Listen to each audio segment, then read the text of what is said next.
আল্লাহর খলিল ছুরির মধ্যে শান দিচ্ছে, পাথরের মধ্যে ছুরিটাকে ধার দিচ্ছিলেন। ইসমাইল আলাইহিস সালাম ডাক দেয়া বলেন, আব্বা জান, আপনি তো এখন আমাকে কুরবানি করে দিবেন, খোদার হুকুমে আপনি আমাকে জবাই করে দিবেন আব্বা জান। তাহলে দুইটা ওসিয়ত আপনাকে করে যায়, দুইটা অনুরোধ আপনাকে করে আব্বা জান দয়া করে রাখবেন।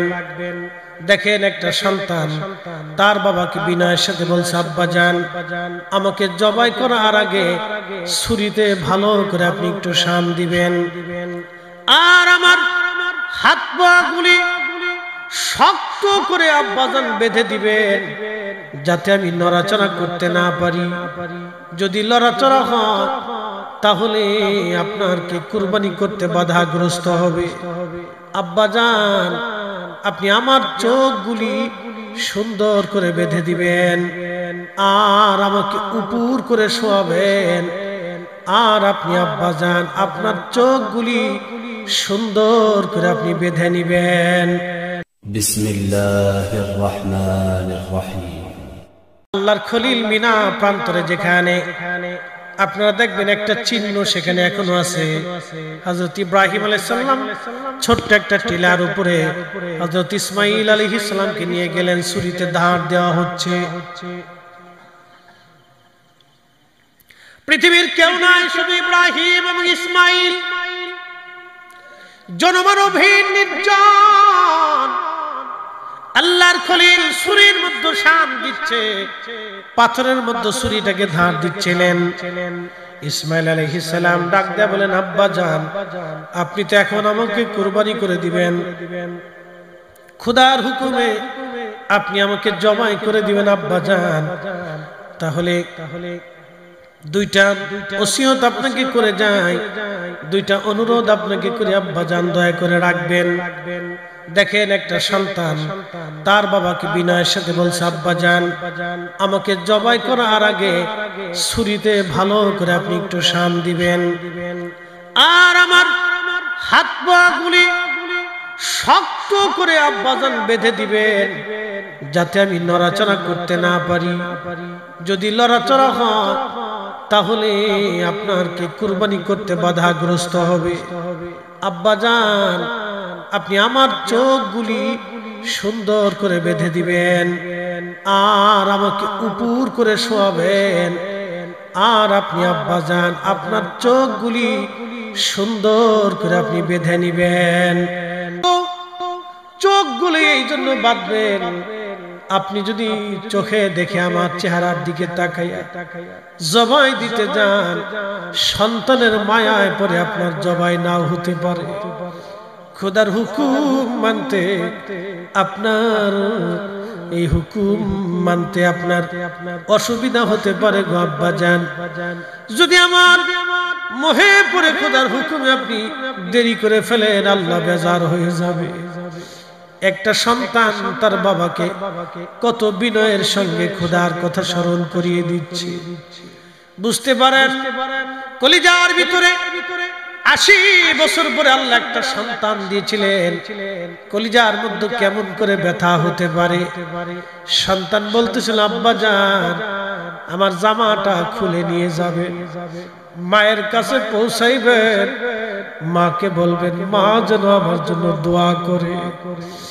এই জামাটা দেখে দেখে আম্মা যেন আমাকে দোয়া করে দেয়, মা যেন আমাকে দোয়া করে দেয়। যুবক বন্ধু, হযরত ইসমাঈল আলাইহিস সালামের কথাগুলি শুনে ইব্রাহিম আলাইহিস সালামের কেমন লাগতে পারে, কিন্তু একটাই কথা, খোদার হুকুম আজকে পালন করতেই হবে। আল্লাহর হুকুম আজকে পালন হবে, কুরবানি।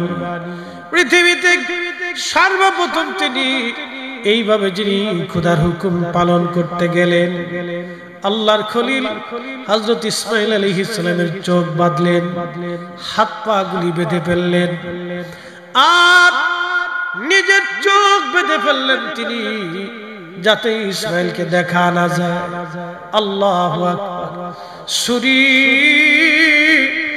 মাথার উপর উঠাইয়া বিসমিল্লাহি আল্লাহু আকবার বলে যখন ছুরি ইসমাঈল আলাইহিস সালামের গলা বরাবর চালাইতে লাগলেন, নামাইতে লাগলেন, জিবরাইল বলতেছিল হুজুর আমি তখন আল্লাহ পাকের আরশে মুআল্লার নিচে সিদরাতুল মুনতাহার পাশে ছিলাম। আমি আমার মালিক ডাক দিছে, জিবরাইল তাড়াতাড়ি জান্নাত থেকে 40 বছর ধরে যে দুম্বাটা লালন পালন হয়, জান্নাতি ঘাস দুম্বা খেয়ে যে দুম্বাটা লালিত পালিত হচ্ছে, ওই দুম্বাটা নিয়ে আমার ইসমাঈলকে ছুরির নিচ থেকে সরাইয়া আমার খলিলের ছুরির নিচে দুম্বাখানা চালায় দাও।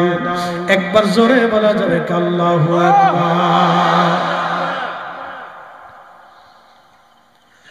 কুরবানি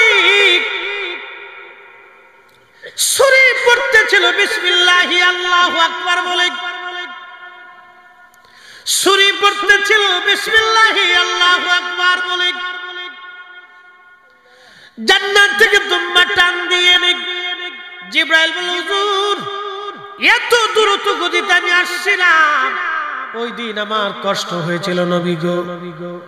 আমি দ্রুত গতিতে জান্নাত থেকে দুম্বা নিয়ে ছুরি পড়ার আগে ইসমাঈল আলাইহিস সালামকে টান দিয়ে সরাইয়া দুম্বাখানা ছুরির নিচে চালাইয়া দিলাম। ইব্রাহিম আলাইহিস সালাম চোখ বাঁধা অবস্থায় দুম্বার গলার মধ্যে ছুরি চালাই দিলেন।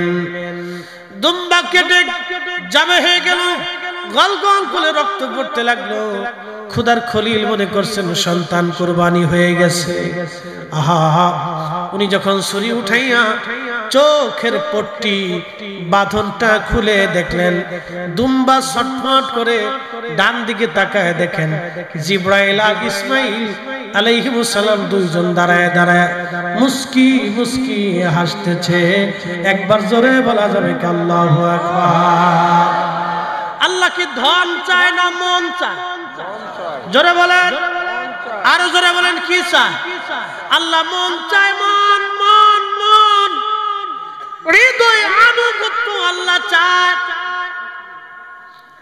আনুগত্য আল্লাহ চায়, আনুগত্য চায়, আনুগত্য চায়, প্রেম চায়, ভালোবাসা চায় আল্লাহ। আল্লাহ ভালোবাসা চায় বান্দার থেকে। এই জন্য বান্দা যখন হাইয়া আলাস সালাহ বলার পরে হেঁটে হেঁটে হেঁটে হেঁটে, এই যে মুরব্বী বাবাজিরা বৃদ্ধকালে যখন লাঠির উপরে ভর দিয়ে হেঁটে হেঁটে হেঁটে হেঁটে মসজিদের দিকে যায়, আল্লাহ ডাক দেখে ফেরেশতারা আমারে বান্দা বানাইতে নিষেধ করেছিলে, দেখ আমার বান্দা আজকে বৃদ্ধ হয়ে গেছে। লাঠির উপরে ভর দিয়ে মুয়াজ্জিন হাইয়া আলাস সালাহ বলার পরে আর দেরি করে নাই, আমার বান্দা এইভাবে এই টুকনো কালে বৃদ্ধ কালে আমার বান্দা লাঠির উপরে ভর দিয়ে আমার বান্দাটা আমি খোদার আনুগত্য প্রকাশের জন্য আমার ঘরে হাজিরা দেওয়ার জন্য আসতেছে। এ ফেরেশতারা, তোমরাই না আমার বান্দা তৈরি করতে নিষেধ করছিলা, যা তোরা সাক্ষী থাক, আমি আমার এই বান্দার জীবনের সব গুনাহগুলি আমি আল্লাহ মাফ করে দিলাম। একবার জোরে বলা যাবে আল্লাহু আকবার। আল্লাহ কি সম্পদ চায় না হৃদয় চায়? হৃদয় থেকে প্রেম। ইব্রাহিম আলাইহিস সালামের মহব্বত চাইছিল, তিনি মহব্বত দিতে গেছেন। আহা, সন্তান কি বিনতির সাথে বলতেছিল, আব্বু চোখটা বেঁধে নিয়ে না, আমার জামাটা খুলে আম্মাকে দিন, মা যেন দেখে দেখে আমার জন্য দোয়া করে। আহা, সেই কঠিন সময়ে ইব্রাহিম আলাইহিস সালাম খোদার হুকুমের প্রতি, আনুগত্যের প্রতি অনড় ছিলেন।